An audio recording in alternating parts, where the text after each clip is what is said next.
Hello my dear students, ಇವತ್ತು ನಾವು computer ಡೆಸ್ಕ್ಟಾಪಿನ ಕೆಲವೊಂದು ಮೆನ್ಯೂಸ್ ಬಗ್ಗೆ ತಿಳ್ಕೊಳ್ಳೋಣ.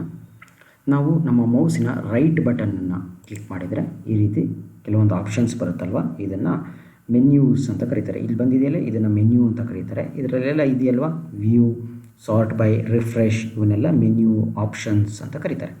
ಓಕೆನಾ. ಫಸ್ಟ್ನೇದಾಗಿ ಈ ವ್ಯೂ ಬಗ್ಗೆ ನೋಡೋಣ. ವ್ಯೂ ಅಂದ್ರೇನು? ಇದರಲ್ಲಿ ನೋಡಿ ಲಾರ್ಜ್ ಐಕಾನ್ಸು, ಮೀಡಿಯಮ್ ಐಕಾನ್ಸು, ಸ್ಮಾಲ್ ಐಕಾನ್ಸ್ ಅಂತ ಇದೆ. ನೋಡಿ, ನಾನು ನಿಮಗೆ ಲಾಸ್ಟ್ ಲೆಸನಲ್ಲಿ ಹೇಳಿದ್ದೆ, ಇದನ್ನು ಐಕಾನ್ಸ್ ಅಂತ ಕರೀತಾರೆ. ಓಕೆನಾ. ಇದರ ಸೈಜನ್ನು ಡಿಸೈಡ್ ಮಾಡೋದು ಹೇಗೆ ಗೊತ್ತಾ? ನೋಡಿ, ಮೌಸಿನ ರೈಟ್ ಬಟನ್ ಕ್ಲಿಕ್ ಮಾಡಿ ವ್ಯೂ ಕ್ಲಿಕ್ ಮಾಡಿದರೆ ಲಾರ್ಜ್ ಐಕಾನ್ಸ್ ಅಂತ ಕೊಟ್ಟರೆ ನೋಡಿ, ಇದಷ್ಟು ಐಕಾನ್ಸು ಬಿಗ್ ಆಯಿತು. ಅದೇ ರೀತಿ ನಾನು ಮೌಸ್ ಬಟನನ್ನು ಕ್ಲಿಕ್ ಮಾಡಿ ಸ್ಮಾಲ್ ಅಂತ ಕೊಟ್ಟರೆ ಸ್ಮಾಲ್ ಐಕಾನ್ಸ್ ಬರುತ್ತೆ. ನಾವೀಗ ಮೀಡಿಯಮ್ ಅಂತ ಕೊಟ್ಟಿದ್ವಿ, ಸೊ ಮೀಡಿಯಮಿಗೆ ಬರೋಣ, ಮೀಡಿಯಮ್ ಐಕಾನ್ಸ್ ಬಂತು. ಇದು ವ್ಯೂ ಬಗ್ಗೆ. ನೆಕ್ಸ್ಟ್ ಅದಾದಮೇಲೆ ನೋಡಿ, ಇಲ್ಲಿ ವ್ಯೂವಲ್ಲಿ ಇನ್ನೇನು ಆಪ್ಷನ್ಸ್ ಇದೆ ನೋಡಿ, ಆಟೋ ಅರೇಂಜ್ ಐಕಾನ್ಸ್ ಅಂತ ಇದೆ. ಆಟೋ ಅರೇಂಜ್ ಐಕಾನ್ಸು ನೋಡಿ, ಇದನ್ನು ಏನು ಮಾಡುತ್ತೆ ಅಂತ ನೋಡೋಣ. ನೋಡಿ, ನನ್ನ ಐಕಾನ್ಸನ್ನು ಈ ರೀತಿ ಎಲ್ಲಿ ಬೇಕಲ್ಲಿ ಡ್ರ್ಯಾಗ್ ಮಾಡ್ಬೋದು. ಯಾವ ರೀತಿ ಡ್ರ್ಯಾಗ್ ಮಾಡೋದು? ನನ್ನ ಮೌಸಿನ ಲೆಫ್ಟ್ ಬಟನ್ನ ಕ್ಲಿಕ್ ಮಾಡಿ ಇಟ್ಕೊಂಡು ಡ್ರ್ಯಾಗ್ ಮಾಡಬೇಕು. ಓಕೆನಾ. ಮೌಸಲ್ಲಿರೋ ಲೆಫ್ಟ್ ಬಟನನ್ನು ಇದ್ರ ಮೇಲೆ ಫಸ್ಟ್ ಕ್ಲಿಕ್ ಮಾಡಿ ರಿಲೀಸ್ ಮಾಡಬಾರ್ದು, ಈ ರೀತಿ ಡ್ರ್ಯಾಗ್ ಮಾಡಬೇಕು. ಡ್ರ್ಯಾಗ್ ಆ್ಯಂಡ್ ಡ್ರಾಪ್ ಅಂತ ಕರೀತಾರೆ. ಇನ್ನೊಮ್ಮೆ ಹೇಳ್ತೀನಿ ನೋಡಿ. ನೋಡಿ, ನನ್ನ ಮೌಸ್ ಕರ್ಸರನ್ನು ಇಲ್ಲಿ ತೊಗೊಂಡೋಗ್ಬೇಕು, ಲೆಫ್ಟ್ ಬಟನನ್ನು ಕ್ಲಿಕ್ ಮಾಡಿ ಇಟ್ಕೊಬೇಕು, ಬಿಡಬಾರ್ದು. ಅದಾದಮೇಲೆ ಅದೇ ರೀತಿ ಡ್ರ್ಯಾಗ್ ಮಾಡಬೇಕು. ಈಗ ಡ್ರ್ಯಾಗ್ ಮಾಡಿ ಮೂವ್ ಮಾಡಿದ್ವಿ, ಇದನ್ನು ಡ್ರ್ಯಾಗ್ ಆ್ಯಂಡ್ ಡ್ರಾಪ್ ಅಂತ ಕರೀತಾರೆ. ನೋಡಿ, ಐಕಾನ್ಸ್ ಎಲ್ಲ ಬೇರೆ ಬೇರೆ ಕಡೆ ಇದೆ.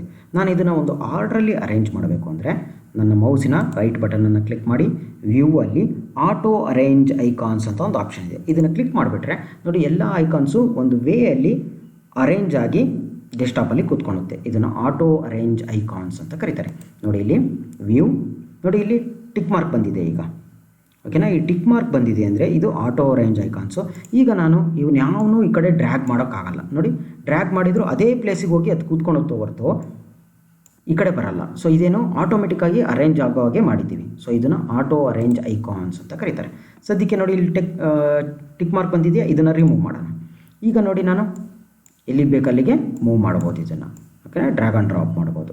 ಅದು ಮೊದಲನೇ ಆಪ್ಷನ್. ಓಕೆ. ನೆಕ್ಸ್ಟು ವ್ಯೂವಲ್ಲಿ ನೆಕ್ಸ್ಟ್ ಆಪ್ಷನ್ ಏನಿದೆ, ಅಲೈನ್ ಐಕಾನ್ಸ್ ಟು ಗ್ರಿಡ್ ಅಂತ ಕರೀತಾರೆ.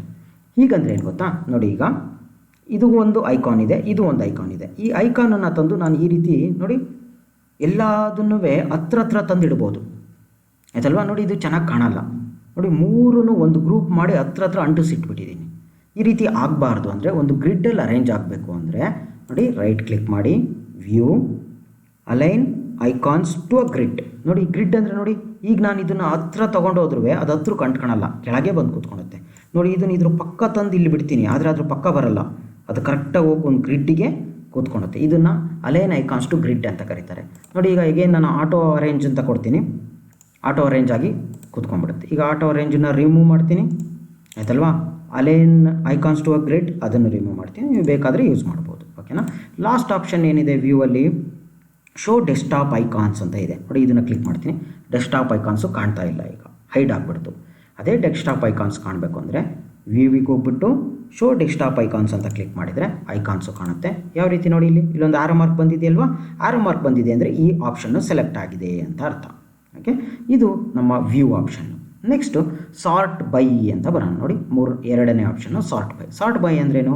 ಇಲ್ಲಿ ಇದೆಯಲ್ವ, ಈ ಐಕಾನ್ಸನ್ನೆಲ್ಲ ಒಂದು ವೇಯಲ್ಲಿ ನಾವು ಸಾರ್ಟ್ ಮಾಡ್ಬೋದು. ನೋಡಿ, ಸಾರ್ಟ್ ಬೈ ನೇಮ್ ಅಂತ ಕೊಡ್ತೀನಿ. ನೋಡಿ, ನೇಮ್ ಪ್ರಕಾರ ಸಾರ್ಟ್ ಆಗುತ್ತಿದ್ದು. ಓಕೆ.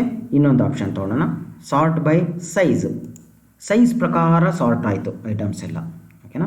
ಇನ್ನೊಂದು ಆಪ್ಷನ್ ತೊಗೊಳ್ಳೋಣ. ನೋಡಿ, ಸಾರ್ಟ್ ಬೈ ಸಪೋಸ್ ಲಾಸ್ಟ್ನೇದು ಡೇಟ್ ಆಫ್ ಮಾಡಿಫೈಡ್ ಅಂತ. ಅಂದರೆ ಯಾವ ಡೇಟಲ್ಲಿ ನಾವು ಈ ಐಟಮನ್ನು ಕ್ರಿಯೇಟ್ ಮಾಡಿದ್ವಿ, ಆ ಡೇಟ್ ಪ್ರಕಾರ ಯಾವ ಡೇಟಲ್ಲಿ ನಾವು ಐಕಾನ್ಸನ್ನು ಮಾಡಿಫೈ ಮಾಡಿದ್ವಿ, ಕ್ರಿಯೇಟ್ ಮಾಡಿದ್ವಿ, ಡಿಲೀಟ್ ಮಾಡಿದ್ವಿ, ಅದರ ಪ್ರಕಾರ ಈ ಐಕಾನ್ಸ್ ಎಲ್ಲ ಅರೇಂಜ್ ಆಗುತ್ತೆ.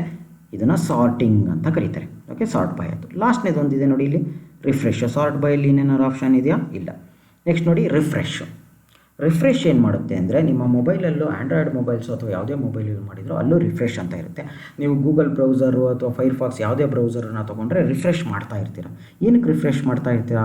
ರೀಸೆಂಟ್ ಆಗಿರೋ ಅಪ್ಡೇಟ್ಸ್ಗಳನ್ನ ನೋಡೋದಕ್ಕೆ. ಅದೇ ರೀತಿ ನಮ್ಮ ಡೆಸ್ಕ್ಟಾಪಲ್ಲಿ ನಾವು ಯಾವುದಾದ್ರೂ ಫೈಲ್ಸು ಫೋಲ್ಡರ್ಸನ್ನು ಕ್ರಿಯೇಟ್ ಮಾಡಿ ಮಾಡಿಫೈ ಮಾಡಿದರೆ ಅದು ಕೆಲವೊಂದು ಸರಿ ಅಪ್ಡೇಟ್ ಆಗಿರಲ್ಲ. ಸೊ ರೀಸೆಂಟ್ ಅಪ್ಡೇಟಿಗೆ ನಮ್ಮ ಡೆಸ್ಕ್ಟಾಪನ್ನು ಕಾಣಬೇಕು ಅಂದರೆ ರೈಟ್ ಕ್ಲಿಕ್ ಮಾಡಿಬಿಟ್ಟು ಈ ರಿಫ್ರೆಶ್ ಬಟನನ್ನು ಕ್ಲಿಕ್ ಮಾಡಿದರೆ ರೀಸೆಂಟಾಗಿ ನನ್ನ ಡೆಸ್ಕ್ಟಾಪಲ್ಲಿ ಏನೇನು ಚೇಂಜ್ ಆಗಿತ್ತೋ ಅದೆಲ್ಲ ಅದನ್ನು ತೋರಿಸುತ್ತೆ. ಸಪೋಸ್ ನಾನೀಗ ಇಲ್ಲಿ ಒಂದು ಫೋಲ್ಡ್ರನ್ನ ಕ್ರಿಯೇಟ್ ಮಾಡಿದ್ದೆ ಅಂದ್ಕೊಳ್ಳಿ, ಆದರೆ ಅದು ಡೆಸ್ಕ್ಟಾಪಲ್ಲಿ ಕಾಣ್ತಾ ಇಲ್ಲ. ಫಾರ್ ಸಮ್ ರೀಸನ್ನು ಯಾಕೋ ಅದು ಡೆಸ್ಕ್ಟಾಪಲ್ಲಿ ಕಾಣ್ತಾ ಇಲ್ಲ ಅಂದಾಗ ನಾವೇನು ಮಾಡೋದು, ಅದನ್ನು ರಿಫ್ರೆಶ್ ಅಂತ ಕೊಟ್ಟರೆ ಅದು ರೀಸೆಂಟಾಗಿ ಅಪ್ಡೇಟ್ ಆಗಿಬಿಟ್ಟು ಡೆಸ್ಕ್ಟಾಪು ಅಲ್ಲಿ ಬಂದು ಕೂತ್ಕೊಳ್ಳುತ್ತೆ. ಓಕೆನಾ? Today we have seen some of the desktop menu options. Next ಕ್ಲಾಸಲ್ಲಿ ಉಳಿದ ಮೆನ್ಯೂ ಆಪ್ಷನ್ಸನ್ನು ನೋಡೋಣ. Thank you.